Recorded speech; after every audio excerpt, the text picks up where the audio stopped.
All right, so we have Bob Price on the podcast today. So, Bob, thank you for coming on. It's great to be here. Thanks, Brandon. Yeah. So, one thing that I picked out from your LinkedIn profile that I thought was very fascinating, which we're going to talk quite a bit about today, is under your name, your kind of motto tag is you help individuals understand and pursue truth. Yes. And truth came up a lot in the Google form that you filled out. And so it's a very big word for you. And I know we're going to talk a lot about it, but I want to prep the audience with what we're going to be diving into. It's going to be a lot about truth, and you have a lot of other things inside of that arena I want to talk to you about. Good. Good. Good. So before we do that, can you give me your career elevator pitch? Like what Well, is your entire career in an elevator pitch of a couple minutes? I'm a strategic thinker. Okay.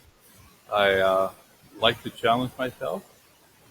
I'm a man of God, and I'm also want to help people. I generally want to help people. So that's about the extent of it. Okay. That's a good overview. Yeah, that's there. Okay. So, getting into the search for truth, first question. Bob, you've written over 200 articles on the word truth. What was the moment or event that made you decide to dive so deeply into this pursuit? And has your definition of truth evolved along the way? Oh, absolutely, absolutely. I think it's defining moments in your life is Hmm. what I'd start with. I think we all have them, and those sort of give you a pathway to follow after that. My defining moment was that I had a number of circumstances, instances that where I was experiencing deceit, outright lies, um, a lack of trust, a lack of truth, and it just really was starting to get to me that there had to be a better way. And so when I retired, I started really researching it, diving into it as much as possible, trying to come up with a better understanding of why there is this lack of truth and what is it. And you mentioned the different articles that I've written. There's actually close to 300 at this point. Wow. And each time I try to take a particular word or concept and relate it to truth and relate it to an understanding of what truth is. So I guess there's two facets to this. One is that aspect of truth is, and then the other half of it is how do we apply that knowledge? How do we then, once we've discerned what truth is, how do we apply it in business and our personal lives? So those are both important to me. And as you said, it's evolved over time. I've got a much better understanding today than I did 2, 3 years ago when I started this journey. And I think that I will continue along that path. Every day is a new discovery. Over the last couple, I'd say, months is when I really started an article a day is my goal, Wow. and it's amazing how many things you can relate to truth, how many things come across your desk or on podcasts or on the research that I do. And what I try to do in each instance is I try to take that word, research it, identify how it relates to truth, then get into a free form with that of making that application and understanding for people. So it has evolved with me and with that understanding. Each day is a little bit different. It's an exciting journey. Hmm. From what you've seen, is it a global definition or an individualistic definition? Well, that's the thing about truth is we come up with a very simplified definition of what truth is. It's just sort of accumulation of things, events, and facts, that sort of thing. But what we've found is we've gotten it into where into the world. Look at that word right. Is that everybody has their own definition. Philosophers have their definition, and it's like, what's your truth and my truth, and what is the truth? And so you get into all kinds of different perspectives on truth, but it comes down to one thing: there is only one truth. There is only one truth, and that's what we each have to discover first for what that is. It's irrelevant to us. It changes on our personality, absolutely, but we have to discover for ourselves what that one truth is. And that's sort of what I'm getting into now over the last few months is in helping others maybe to discern that and being prepared to do that. I'm coming away from being what I once thought I wanted to be as a counselor or a speaker or something along those lines, and I'm finding myself becoming more of a thought leader. Mm. That sounds egotistical. I don't mean that because leadership is itself a challenge.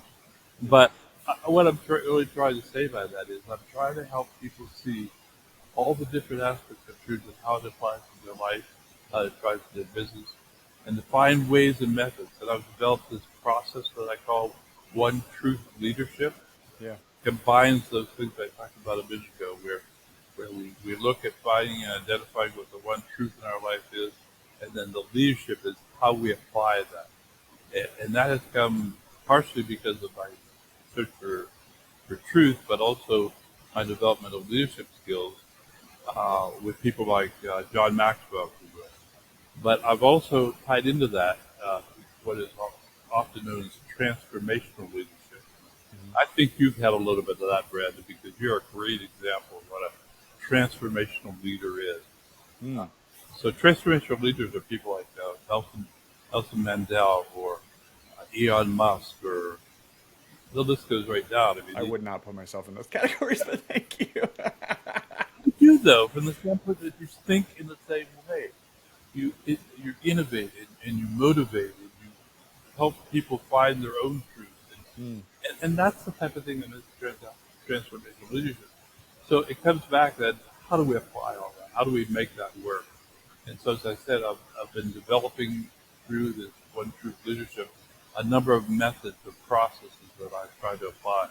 Probably the most relevant one is the five whys. I'm sure Yeah. you hear that from the Toyota management scheme. I think that's probably basic, but questions in general is what really develops and identifies the truth of our life.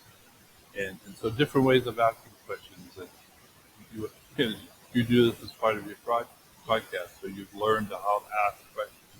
And that's so essential for getting to the truth of it. There you Mm. go. Nope. Does that make it? So is that it's kind of north starring for individuals because they're all going to be very different, right? Yeah, I think that's a good way of putting it. I've looked at that in many terms. I think it is North Star.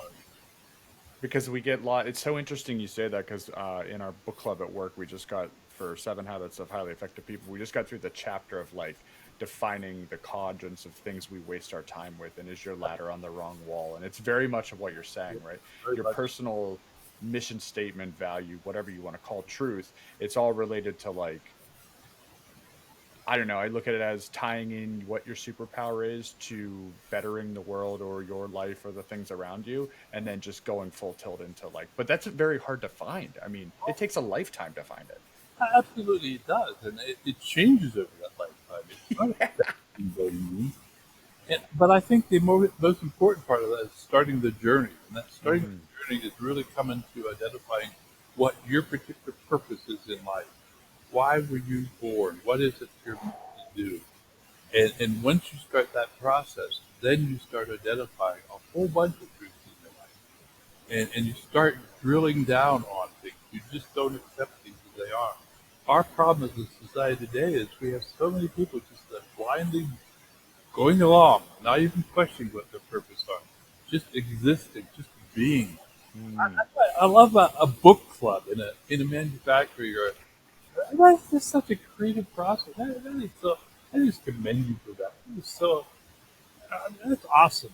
I mean, It's so simple. I wish I would have thought of it earlier, and it just sounds. You should have saw me selling it, Bob, in the company. Like when imagine. I was running around the manufacturing floor selling construction workers on reading a book with me Mondays and Fridays. Like it's crazy. Yeah, you saw a good part of my life was spent in the construction industry, and I actually did start in an OEM, Okay.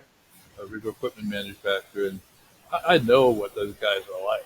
Yeah. And the ability to get them to believe in you, part of what I said about a minute ago about your Mm. transformational leadership, because you're inspiring them. You're inspiring them to be greater than what they think they can be themselves, and that's a true definition of transformational leadership. Well, and I think exactly the road you're talking about is it doesn't matter what profession you're in, and I got that from Dale Carnegie is like we're very simple and we're people. We haven't changed much even from when Dale Carnegie's 1932 book came out, which shows that we're not that different, right? We think we are, but we just want purpose. We want the essentials of our life. We want to mean something to Yeah, this giant thing, right? And that's exactly what you're trying to drive towards people. absolutely. And that's the basis of truth, though. Is that everybody has an inherent understanding that they want something, that there is Yeah. something there that needs to be different, that needs to be greater. And I don't care if you're down and out in the gutter or whatever, even a spaced out drug addict or whatever, can Yeah. still have that spark within them. And it's up to all of us to find ways of bringing it out in ourselves and help to bring it out into others. And that's Mm. really what I'm trying to learn, trying to develop more and more how I can reach people and give that spark that you're helping to share. Yeah, I mean, I encapsulate it into potential, I think is my word choice there. Because once you see it, I think it's the greatest gift you can give somebody Absolutely. is seeing it or helping them get there and whatever. Even if you don't fully see it, just giving them a pathway, right, to reach whatever that looks like. Absolutely. Yeah, that's really Absolutely. good. Oh, good. I want to talk about your newsletter, All right. um, the Truth Digest. Is that correct? That's correct. Okay. It covers a wide range of topics. What's the most surprising or unexpected truth you've uncovered during your research? Oh, well, that's a tough one because everyone has its own discovery. I think probably the one I've enjoyed the most is when I got into the Constitution, the Mm, rights, inevitable rights that we have as citizens of this country, of life, liberty, and pursuit of happiness. yeah. And what was really meant by them in their original terms, and thinking about these guys that were just farmers and landowners, and you know, Yeah. Taking yourself back to that time. yeah, and seeing the vision that these people had when they said these are Yeah. inevitable rights. These are things that all of us, the truth is in all of us, in these things. And that was really eye opening. And because of it, I think I've gathered a better understanding of history and a desire to study these things uh, in studying individuals that were part of, like Yeah. Washington, if you will, or even some of the great military leaders.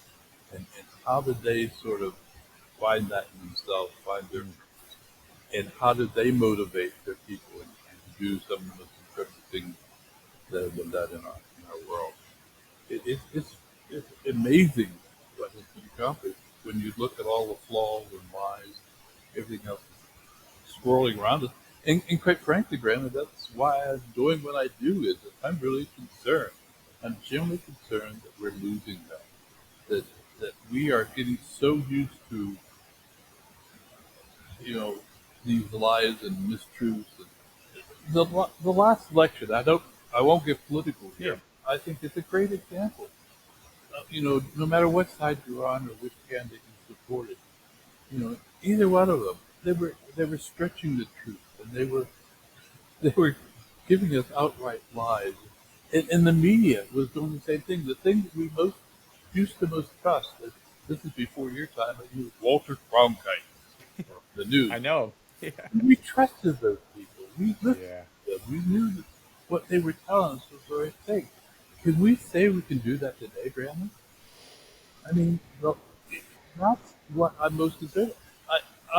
A recent, somewhat recent Pew research um, survey that was done, they found that 85% of Americans that they surveyed believed that it was at least a moderate concern or problem today is the lack of truth, and a full 45% of that said it was a major concern. When half the people in the country believe, well, not in the country, at least in a survey, Yeah. but half the people they surveyed, and I didn't say maybe, I'm saying half the people in our nation too, because we are so divided now Yeah. along those lines.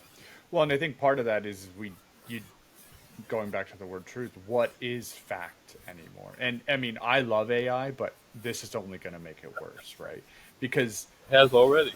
authenticity is going to reign supreme in probably 5 to 10 years, right? So when you think, and I'm more talking from probably like a content creation side of things, like anybody can make a travel review video of a place they've never been to now because of AI, right? So I want my shaky clips of places that I'm actually going because then people will actually know that I was there walking because they can see me like, like actually doing the task. I think that's going to reign supreme because Oh, then you can actually trust the individual who was there and their review of it. absolutely. How do you know what to trust anymore? Yeah. Quick story. I just was watching something on my phone the other day. It was two guys that were saving a penguin. They Yeah. had a plastic cap on it, a bottle cap on it, and they were taking the bottle cap off. I was really getting into that. And then at the end of the thing, the guy in the penguin goes sort of like this. And I go, oh, You've been duped. I've been duped. It was an AI. Oh, but Yeah, but how will you trust anymore? That's the whole correct. problem. And I how do you mean, start discerning that? yes, I think you're dead on. I think the plastic straws have become a never used because of a sea turtle that had one in its nose, right? Everybody saw that video clip, and I Yeah, think that was a major reason for it. So, absolutely. yeah, so if you're going to use that same front, right, and then pulling a plastic bottle off of a penguin's head, then there's outrage, and you can very quickly make anything that could make Yeah, huge swings in the world. absolutely. Absolutely. Yeah, that's good. That's scary, but good at the same time. Um, So one thing I wanted to talk about was your asking why not, and I wanted to get into some of that. You encourage people to ask why not instead of just why. Can you Yeah, share a time when asking why not led to a breakthrough either in your own life or for someone you've worked with? And we can even compound on that. What is the whole concept behind the why not just the why? well, I think that's something that comes directly from transformational leadership. It's the basic question you ask of each and every person is why not? Why can't they be better? Why can't they be something else? There's a common question. I'm not sure when I reached out to you on LinkedIn that I asked you, but when I reach out to everybody that I connect with, and I ask each one of them this basic question. Everyone that I think of is, if there was something that you could, what is it that you would want to change in your life, in your personal life or your business, if you could? And that's part of the why not question. It gets you stimulated, it gets you thinking, it gets you Yeah. wondering, there might be some things there. What have I not doing today that I should be doing? The basic questions. Uh, what is it that I could do tomorrow to improve what I'm doing today? And I'm sure, Brandon, you do that probably about every day in your business, right? Yeah. Um, No, I'm with you, and I think that that can also pull you in like a million different directions, and it's like sorting through, some some of that at the same time because you get in your own head so far that I mean that's what I use my peer group for is to pull me back, out of the water sometimes. But yeah, that can be a dark road, and not dark in a bad way, but it's like you get down this spiral um, because it's a deep question for sure. Yeah, you hit that, I think, right on there because I think that's part of what I was talking about those moments before. There are both negative and positive moments, Hmm.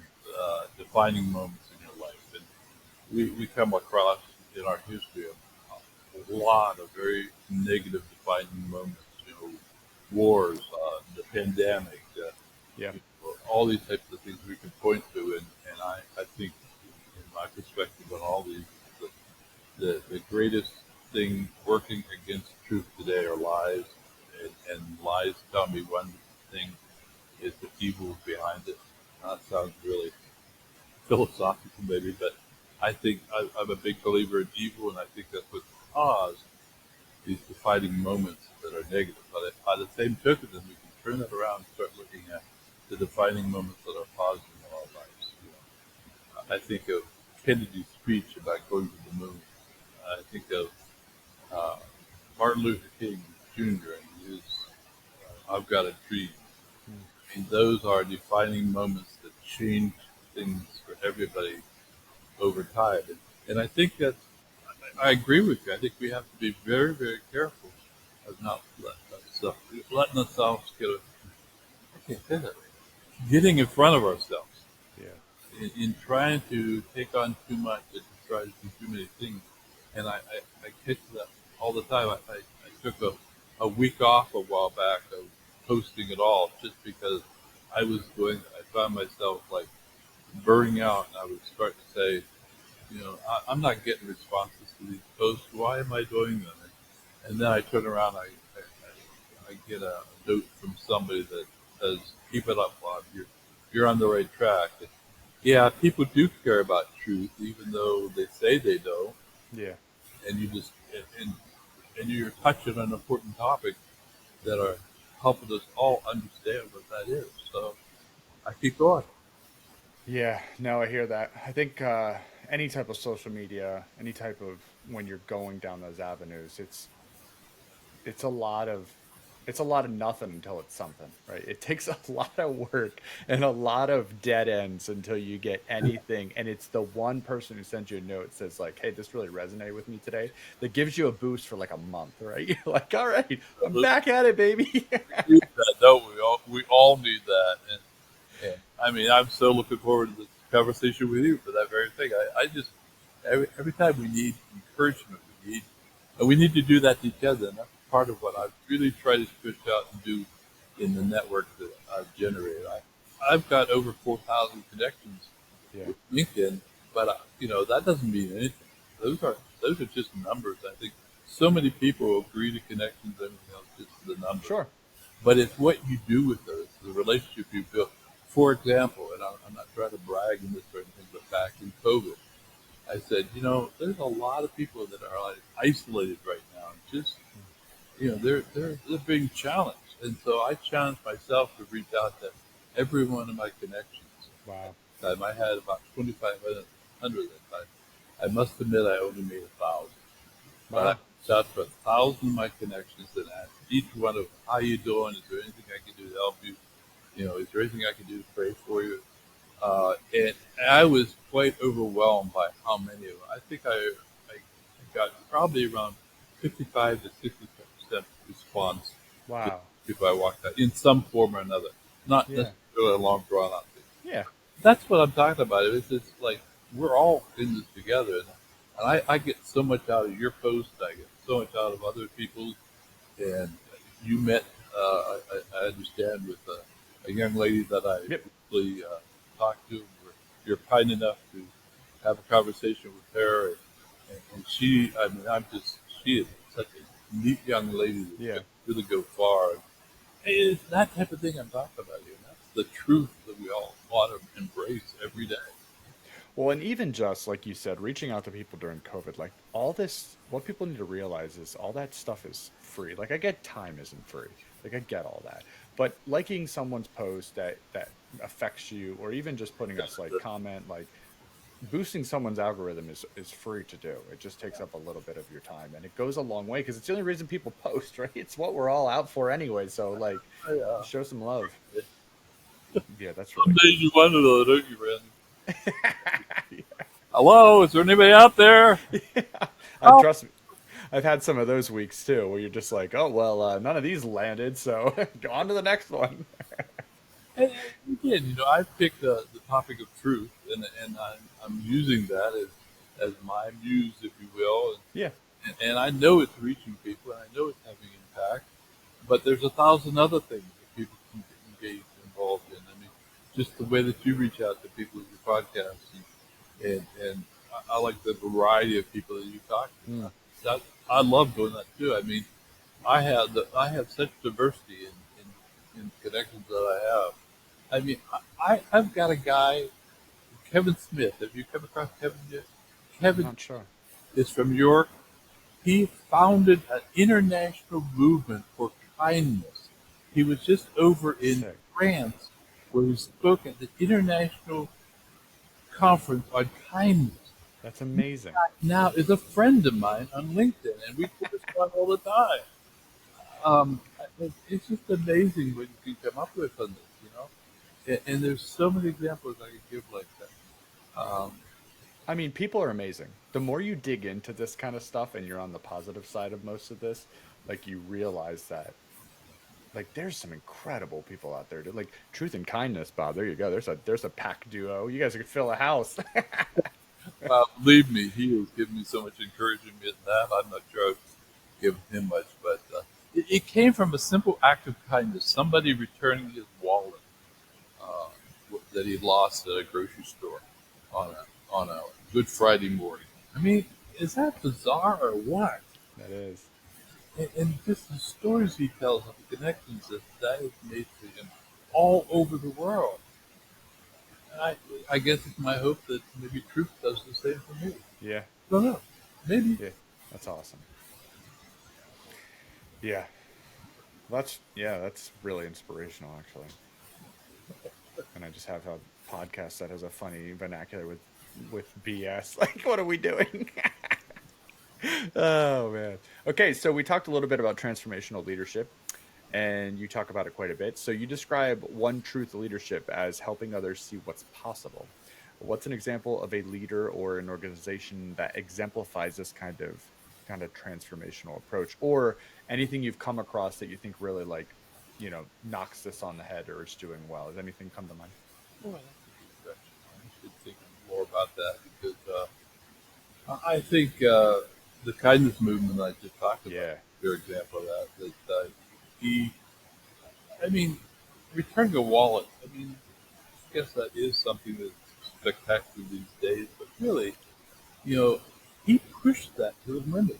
He really made it important in the person's life that did it, and then went on to there to do a major fundraiser for Humane Society. He also got the police force down in New York to issue citations of kindness, and Wow. because he said people need to have Both kindness. sides. Yeah. And that's, I mean, that to me is an example of someone who's really taken this to the limit. Um, there are many, many more, and I should have given more thought to this beforehand. No, you're But okay. I've been privileged throughout my career with some of these things. I used to do fundraising for continuing care of seniors, and I ran into a group of people there who were having a hard time because we'd go to these national conferences and fundraisers would be put alongside the United Way or the whoever, Yeah. fundraisers. They didn't relate to us at all. So we all sat down and we said, let's brainstorm this. Let's think about what's different about raising money for senior care. And we formed an organization called Senior Care Development Network. And I'm proud to say that thing's still going today. And That's it's awesome. helping new generations and new generations of fundraisers for senior care because it's helping them understand how seniors communicate differently than, Hmm. than others. The phases in their life that creates differences in the way that they communicate and relate. So that doesn't answer your question very well, but No, often you're good. it does. How how do I ask this question? How does somebody become a transformational leader? I think it starts with just that thing I said earlier, purpose. I think you have to have that purpose in your life that you, much as you've done, Brendan, is that you see the best in other people and you want to help them achieve that. You want to give them all the opportunities to do so, whether it's a book club or educational processes or just having the ability to brainstorm situations and enter their own thoughts and ideas into a process that they're going through. It has to be intentional. It has to be that you really feel that you can make a difference. And Hmm. so many of us just question that. I mean, many days I get up and say, am I making a difference at all? Or, does anybody care what I have to say? Um, and then we get that phone call or that email or that text that confirms that we really do. We say, maybe we can be a transformational leader. Maybe we can help others think in ways that nobody else does. Or maybe we can ask the questions that help them discern what their truth is and how that truth can be applied to their business or their lives. and then then it starts all over again. So yeah, I think it starts with intent, and you have to. Yeah, so there needs to be some personal clarity in there for yourself before you can go really kind of helping other people. And what I said earlier about being a consultant or what's the other word today? A coach. Yeah, Uh, coach, mentor, all that. I've had a real hard time just saying, what do I have to offer somebody in coaching? Hmm. I mean, I've had a 45-year career that's been diverse and had a tremendous number of opportunities from marketing to association management to organizational development to doing expos. Uh, so I have a lot to offer, I believe, but to someone like yourself, how can I come in, walk in, and say, Brandon, here's me. I'm a coach, or how can I help you? But maybe if I can get you thinking a little bit more about, what are the truths I need to recognize? What are the things what's the pain point in my life and my business that I need to address? Hmm. That's a little different than saying, hey, I'd like to coach you, Brandon. You really need it. I get those a lot, Bob. Yeah. No, I think you're dead right there because even if you what's really interesting about that comment is Yeah. the problems you may be having personally, professionally, or in the organization, what you don't realize is they may be connected to something you're personally So, struggling with, which is the solution you're trying to bring, uh, but you're selling a future version of someone. That's hard. and that's what the true definition of thought leadership is, quite frankly. Yeah. My I don't know whether you know Carl Diefenbach. Did you Carl? I think you brought across this time. No. He's a coach and he's just an incredible guy. But he talks about that all the time. That we just I lost my train of thought, but oh well. Anyhow, keep going, Brandon. Yeah, no, you're good. I don't know what. No, that's fascinating. Do you think insecurity is the biggest deterrent to thought leadership, transformational leadership? Um, I I think I'd put it a different way. I think it's Okay. called fear. Mm, I think we fear it more than what we really should. False actions, that are creating us these doubts in our lives, and we're afraid to step out and do things that are, you know. I used to say in association management, working with nonprofit boards, that guys would get on the boards of directors and make decisions about things with the association that they'd never be caught dead in making their own businesses. yeah. And it's Shame. because they were they could, you know. Yeah. Does that relate? I mean, Yeah, no, totally does. That's so yeah. I talked who was I talking to the other day about just changes in an organization. And it seems so simplistic to me that like if I hate it, there's probably other people who hate it. So why wouldn't you just go ahead and make the change? Because there's like it's just we try to make things super, super difficult, I think, when it comes to organizational changes. yeah, and I think again we're afraid of what that change is going to cause, Yeah. afraid of making the difference, change, and in reality, it's the very thing you need.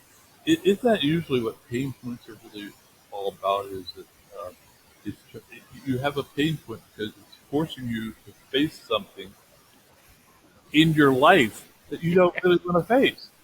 Is that Totally. the definition of a pain point? I don't know. Yeah, no, I think you're dead on there. And we run from those We do. because we know they're going to be painful. And it's the same with truth, I think. I mean, I think a lot of people don't want to face truth because of what they think it will reveal within them. Or it's the disappointment of where they're at. Disappointment is a fear. Uh, we're dealing with emotions here, right? Yeah. We're True. dealing with some of the strongest emotions, and I think that's what this whole thing about truth is really the most important. That we're dealing with emotions that people have a hard time dealing with. And we would much rather argue the fact. We'd much rather be divided in that. Uh, I read a book recently. I wish I could remember the author, but it's called The Truth Triangle. and it talks about the difference in how you can address any conflict in your life by just taking a hand approach as opposed to an either or approach. Does that make sense? Ooh. There's your truth, my truth, and the real truth. Yeah. And I mean that in itself was inspirational. I mean, Yeah. we go bloggerheads, and all we want to do is divide ourselves rather than find. And it's like I can't let you get ahead because if you get ahead, I might lose something. Well, how about if we both get ahead? How about if we both move? And that again, right back to transformational leadership is Yes. when we both win, when everybody wins, there's a transformation that takes place. Again, I keep coming back to truth. Sorry, No, but you're good. it's that aspect of truth too. Is that it opens the door to things that we didn't think possible Yes. because we're dealing with things that are out there that we just don't want to know or we want to deny. Right? Yeah. Yeah. Win-wins are harder, but way better, right? Because you actually have to work through them, but Absolutely. way better on the outcome. Yeah. There's lots and lots of examples of that. Yeah, no doubt. I Yeah, good shout on that. read I did an article just recently that was talking about football and how much I like football. And part of what I was saying about was because it has such clear rules. There's a review process. There's like there's people officiating, you throwing the flag, saying you did something because you violated that rule. And then if the coach doesn't like it, he gets to pull that red hanky out of his pocket and throw it. And then I read today about how Franklin is like all upset about the output of the Penn State Oregon game. And I'm Mm. sitting there through the whole game saying, those refs they're terrible. They're like, but this is what we do with truth, right? Yeah, because we didn't like the outcome. We don't like the outcome. So we invent our own. We look for an alternative one. Yeah, But I'm truth, not a big football fan, but I did watch the highlights of that because my sister went to Penn State, so I was interested in see how they did, and it was surprisingly looked like a better game than I was expecting because I was expecting Oregon to blow them out, but it seems like they hung around, which was positive. Yeah, it's good. okay. Uh, Truth and leadership. How do you navigate the challenge of helping leaders pursue truth in a world where misinformation and half truths seem to be everywhere? Oh, that's a great question because it all depends on really digging down into looking first for the facts. Mm. What are the facts of the matter? What's the evidence that's being presented to you? You know, who's giving you the testimony? What are their motives? You know, what are the motives behind what you receive? That I mean, as I said, One Truth Leadership I have probably about 10 different methods in there. Socrates, have you ever read any the work of No, Socrates? just quotes that like blow me away of the ones that everyone put out, but like, yeah, no, don't know a whole lot about him. He had a filter that he would use when someone would come to him to say, Brutus is against you, and he would run everybody through that filter. And it was like really coming down to, is this good for everybody? Is this good for my relationship? And otherwise, I Yeah. quote all that to you. I'm not, I don't have the mind for that. But the point is those are the types of questions that we need to constantly ask. And that's how you address when everything isn't adding up. Address what the source of the information is. Address what the motives are for them giving it to you or not having Yeah. it. If you in your shop found an area that you were having problems with, let's say you weren't getting the material quick enough that you needed to do the job, and you start asking why. The simple question, why am I not doing that? Well, there's incentives in it. If your workforce wasn't as good as it is, there might be people that are like wanting to cover up that they've made a big Sure. mistake, or wanting to cover up that they didn't have the talent or ability to do that, or all kinds of incentives there. And that's where you start when you Yes. what is the end result? What is the lowest level that you can take that? And that's where you start coming up with the truth, and then you start coming up with action plans. I can deal with this if I know what the root causes are. I can deal with this if I can get beyond all the lies and mistruths and everything that's been laid out there in the process. Yeah, that root cause analysis and the five whys we use quite often in the safety arena, right? Yeah, So when we have an incident, right, the first thing you do is get everybody who is involved, was yeah, involved, could be involved in a room, and then you start asking why, and then why again, and then why again, right? And you till you get down to the lowest level, and then you solve that so it doesn't happen again. it's such a powerful tool. It really is. Yeah. I mean, I'm amazed that more people don't use it. They really are. It seems so easy, but the fifth why is hard to get to because people start wanting to solve it early, right? As human beings, that's who we are. That's what we want to do. Want to solve things. I mean, Especially men. Like that's what we do. We try to solve everything. yeah, let's not let this go on. Let's have an action plan. That's what we all. I can, at least I can hear an action There's plan. My action plan is that we take no action. We sit on our and wait for don't worry, it to it's go on there. away. Oh, that's so funny. Um, do you think so? As you, I'm sure, can tell from online, humor is a huge core value of mine. I love it. Uh, Mine do is. you think do you think humor plays a role in discovering truth? And if so, how can a good laugh help us see things more clearly? I'm not. That's one I'm gonna have. That's gonna be a future post, Brandon. That's a good one. It has to have a point because I think what humor does more than anything else is it starts to break down barriers. The things Ooh, that we find funniest are those things that we can relate to because it's, that mother-in-law who just tackles you to death, yeah. or I mean, and then you start that. Okay, then why am I having problems with my mother-in-law? Or what can I do to improve this? Yeah, that's a great one. I'll write that one down. That's one of the future post. I'm gonna have a little down the bottom, little BS. Oh, BS. No BS. This is the No, I think I don't think I've thought about the barrier comment before with humor, but I think that's why I like to use it so much. One, I just like making people laugh. I do think we take ourselves way too seriously Oh, much so. in life and in business. Business is so serious, and I don't agree with any of that. I think it's ridiculous, and I do think you can measure your culture on how much laughter happens on a daily basis. Like we laugh a lot. We are just thinking about we have a team meeting every Tuesday. It starts at 12:45. Usually we're done around 2:30, and it's every project over $50,000 and how it's performing, right? So it's dry. It's real dry. Like it's data upon data on top of each other, and we just go through it, and we do it every Tuesday. But like we go through a large group of people in that amount of time, and there's a lot of laughing and joking around because like it can't all just be about the numbers because I'm like, what are we doing here? You know what I mean?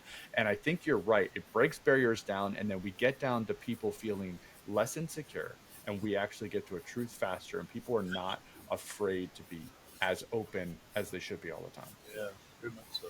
I like that. Yeah, definitely it's gonna be a post. Yeah. Get it. All Thank- right.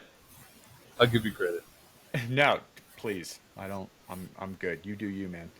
Empowering future leaders. You talk about helping followers develop their own leadership capacity. What's the first step for someone who's just beginning to realize they have leadership potential?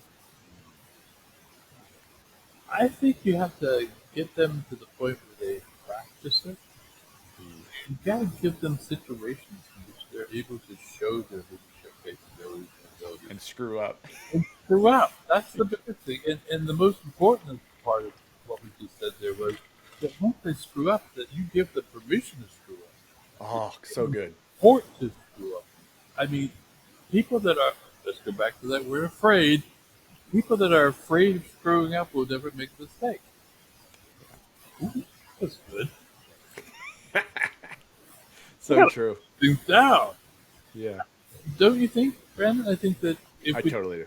permission, if we don't put them in those positions, if we don't encourage them to take action, not an action plan, just take action. And even if it's wrong, what can we learn from that? How can we do it better? What types of things could have been involved? Should you have talked to somebody else, got support from somewhere else? all those types of things can come out, but not if you don't teach leadership. Leadership is an acquired trait. Leadership Hmm. is something that comes, I think, naturally. I think people are bored with leadership capabilities, but I think the true leaders, the ones that excel, that we point to and say, the transformational leaders are those that have that spark within them. But if it's never developed, it never goes.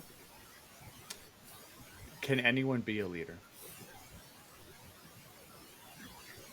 That's whole nature versus nurture thing. I always struggle with this. Yeah, well, that is a tough one because I've come across people that think they're leaders that aren't really, and I've come across lots of people that want to aspire to be a leader but don't have the abilities.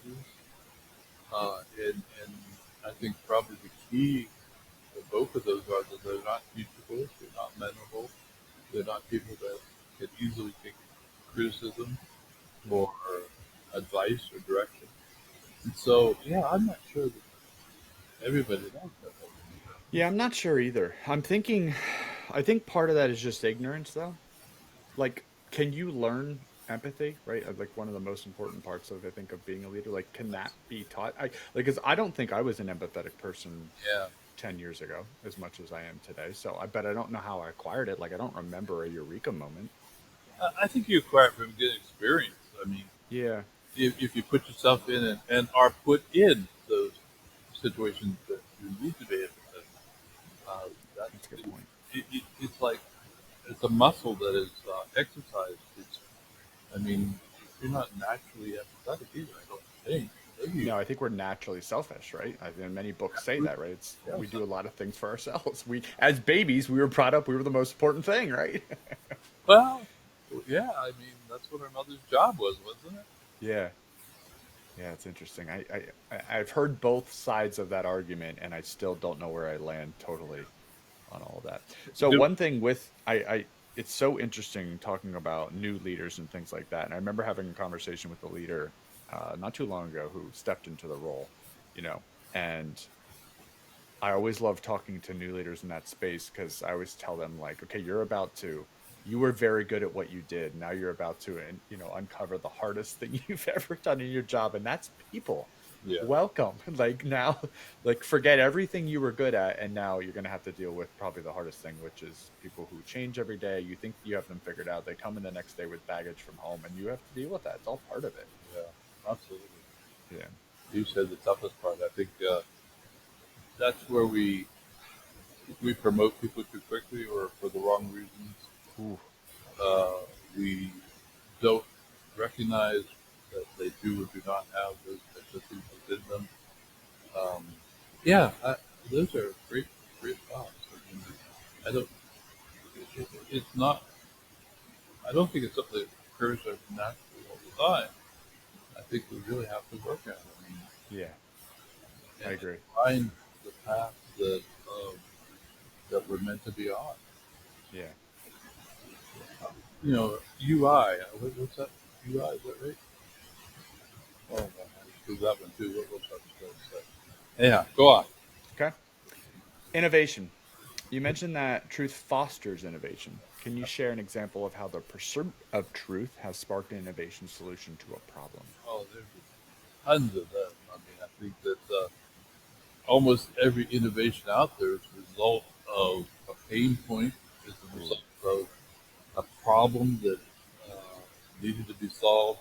Uh, Bicycle. The Wright brothers always find one there. Flying. Or, it was some. They didn't want to ride that bicycle anymore. They wanted to fly. I'm over this. I think there's some of the examples of that. That's, I think, one of the reasons I'm so enamored by. Maybe this isn't the right thing to confess here, but Elon Musk Yeah. is such a great example of that. That there are so many things that he just challenges them, Yes. and he challenges his people to say, "We can do this. Why not? Why not? Why not?" Exactly. I don't he did an interview that blew me away about putting people in space. And it was like right when he was starting SpaceX or whatever that was. Yeah. And he literally said, anyone can figure anything out. You just have to read enough books or want to learn enough about it to figure it out, and then surround yourself with really smart people. That's the key. He's doing it. He's doing Like, it. don't get me wrong, the dude's a genius, but like, and we're all not that way. But you can learn a lot about a lot by just wanting to dive in and figure it out, right? Yeah, again, I keep coming back to this journey that I'm on, but I think that's really why I'm so enamored with truth. Is I'm Yeah.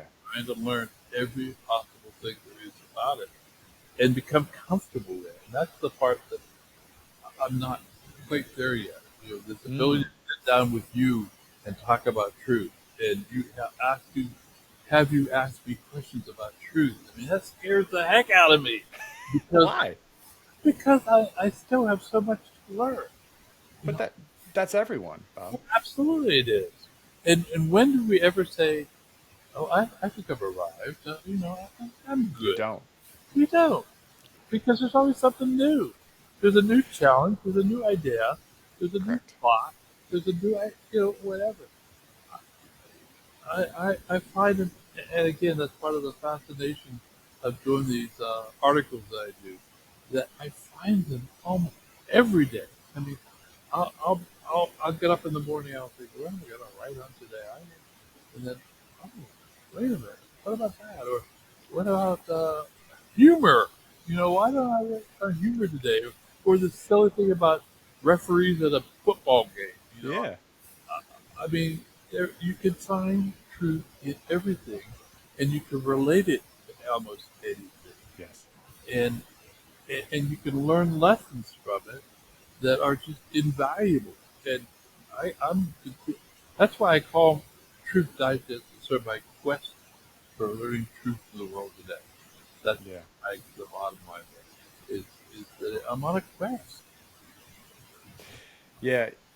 You mentioned this, and I encapsulated in continuous improvement. I love that phrase, and it's used a lot. But the sad thing about that, and is what you said, there's no end. Yeah. It also is kind of like sucks at the same time because you never reach anything. It's a continuation of constant evolution. But and I think you bring up a good point with that too. Is that we all learn in different ways. I mean, Yeah. you have I've read about some things that you've said that it was only until you started this book club that you became a reader. Yes. And I'm not a great reader either, other than when I really get onto something that excites me, then I'll I read. hate it. Yeah, but yeah, but what we both do, I think, well or better is we relate to people. We learn Mm, from other people. We totally. get ideas. Um, Alex Smith, he's a British guy. Have you seen any of his Mm-mm. stuff? I mean, I've learned so much from this guy. He's written this book called No Bull, mm, mm, and the guy he's a genius. I mean, I've learned so much from him. And there's so many other people like that that every time they come across my feed, I sit down and read them, and I start taking notes, and I like all these Yeah. things that they're saying. That's like, well, I wish I would have thought of that, Yeah. thought of it first. But I'm going to build upon it because I Of didn't course. get that thought, and I'm going to do another post on it because I'm going to research that next step and say, why is it that he thought? Why is it that he presents those ideas? What's behind them? Where can they lead me in my pursuit of truth? So Yeah. that's an important point. Is that we all learn differently. Some of us are good in the classroom. I never was.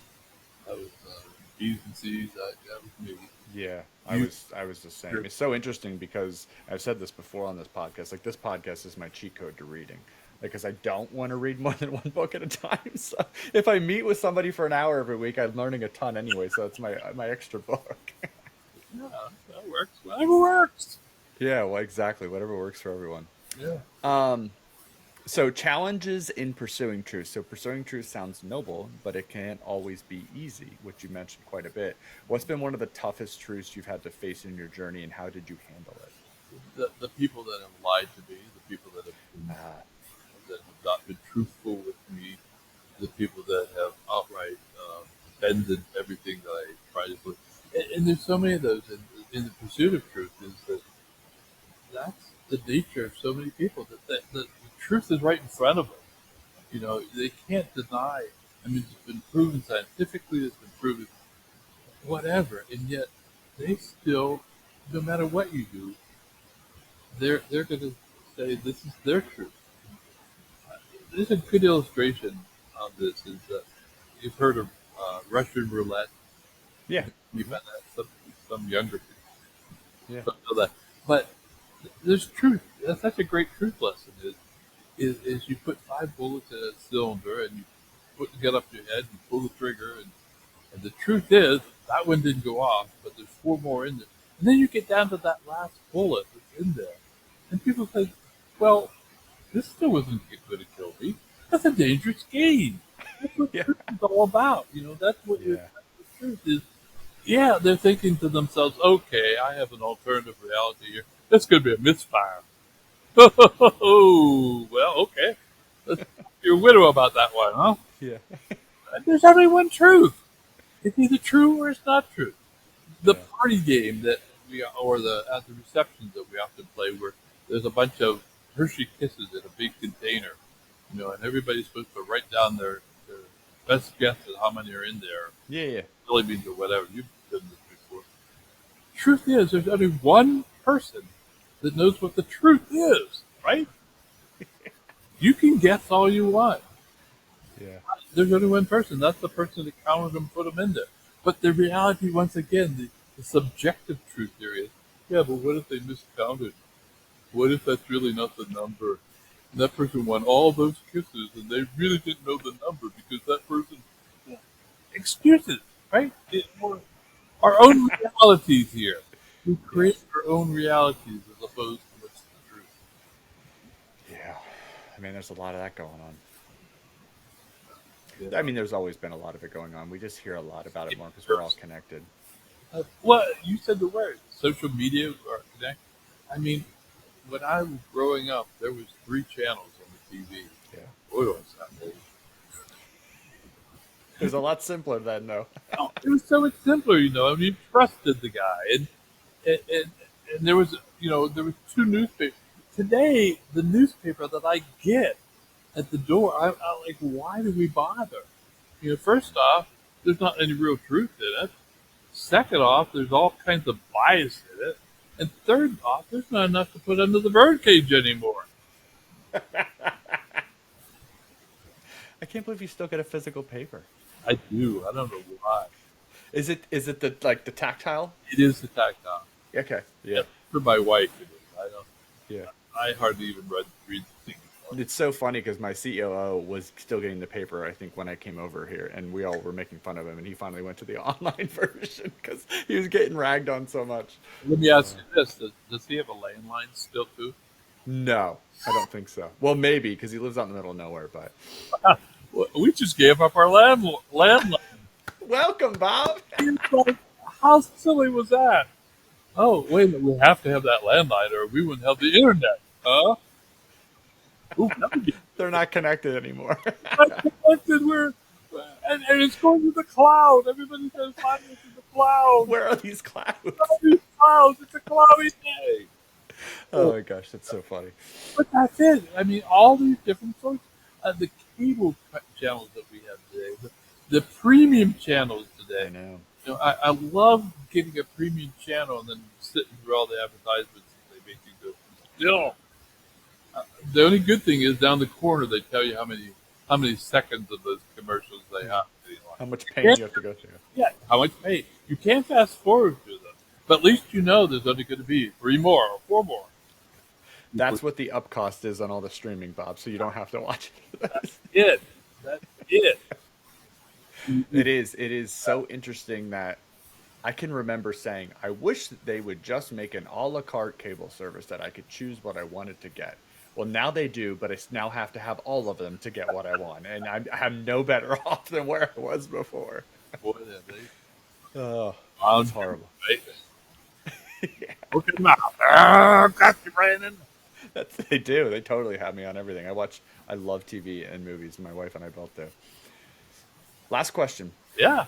With Redundant? so much Maybe. with so much noise and division in the world today, how can individuals and organizations cut through the distractions and focus on what's truly important?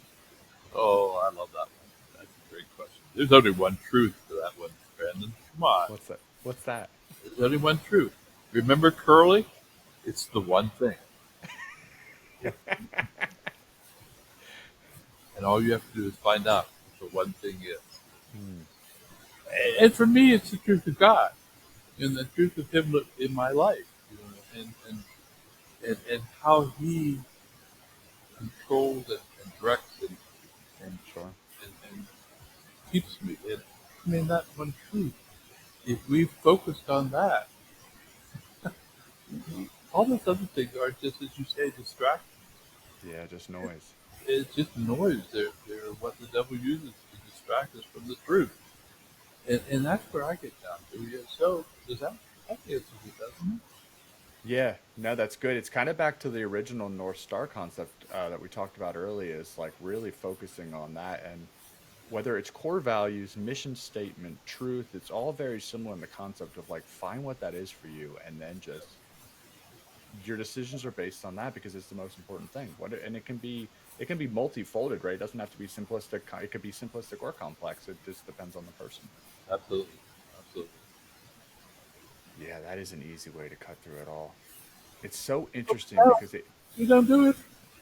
We allow all to pop up. We don't know how to say no. We don't know how to yeah. say what's important. We don't set these priorities for our life. Yeah, boundaries, all of that. Absolutely. We- Yeah, the people who say they struggle with time management surprises me because usually, sometimes from what I've seen, it comes down to no's, right? Just not saying enough of those. yeah, we're knowing how to schedule themselves. That the worst thing they could ever do in their life is a to-do list. Yeah, A to-do list, yeah, truly a to-don't list. Don't. yeah. That's a hard one. It's not. It surprises me because I say no. I love the word no a lot. I say it probably all the time, but it's also because I have so many hobbies that I like to do myself that it takes up most of my time. But there are people that struggle with letting people down, and I get that because that's like it's a real. You're trying to help, but it's actually a detriment to your relationship with that person because you're not showing up as the best version. Yeah, I watch that very carefully. The connection to that. Hmm. That, if somebody's to blow me off, if they're ghosting me, I mean, there's still connection. If they come back to me, I'll treat them like they're never gone. Yeah, But I don't have time for that. None of us. yeah, We have time for the people who genuinely want to talk to us and genuinely want to interact with us, and those that do to begin with and then drop off later. Good. Okay, we found some other distraction in their lives. So right. I'm okay with that. But I'm there for you if you call me, and I'm gonna commit to you as I can. I'm gonna tell you whether I can do it, and I'm gonna tell you if I can't do it, and I'm gonna tell you how maybe you could get it done. So those are all we could ask from anybody, I think, Brandon. That's brilliant. Love that. I would go that far. No, I just think there's a lot of clarity in what you're saying, and it's in the simplicity. It's not simplistic when you're trying to go through what you're asking people to do, but the concept is simplistic, which makes it so much easier for people to wrap their heads around the Yeah, start. The hard part is the start because looking in that mirror is sometimes very difficult. very much so. Got it. Those were 10 questions, Bob. You nailed them. How Man. do you feel? Oh, I feel tired. I'm gonna go to bed Did now. it feel like you were on a podcast? No, I agree. I mean, it was a fun time. I mean, we Okay, good. conversation. Good. I mean, there was probably about 500 other things I wanted to cover, but I feel like I muffed some of them, and I got Hey. some of them through. I got notes all taped all over my computer. I didn't get to half of them. No, that's okay. That's why I don't ever. It's so funny when you reached out to me and asked if you had to prep for anything. I never allow people to prep because I want it to be natural. Yeah. Because that's when you get the truth, huh? Right back at you. So no, Back, this is brother. yeah. Thank you for coming on. Thank you, Brandon. It's been a true honor, and I respect you and what you're doing and what you're accomplishing. And I'll continue to watch it and listen to it and hopefully I can be of help to you someday. Yeah, absolutely. Well, thank you, and once again, thank you for even committing to come on because we don't know each other personally, and a lot of people get really scared about that and don't actually take the leap, I which know you is much better now. you can't hide in an hour, Bob. That's for sure. All right. Well, this was, yeah, we covered an hour and 5 minutes. So we got all our 10 questions, talked a lot about the truth, transformational leadership. I learned some things about transformational leadership that I didn't know. So thank you for that. And truth, to be honest. I don't think I've connected my thought process with that word and how they're connected with really the purpose that I'm driving, the potential word. So thank you for that connection because that is really helpful in simplifying what's going through my head. So it's very, very helpful You for got a that. lot going on, so I can understand. Yeah. Well, thank you again. And thank you, everybody, for listening. And we will catch you on the next one. Thank you.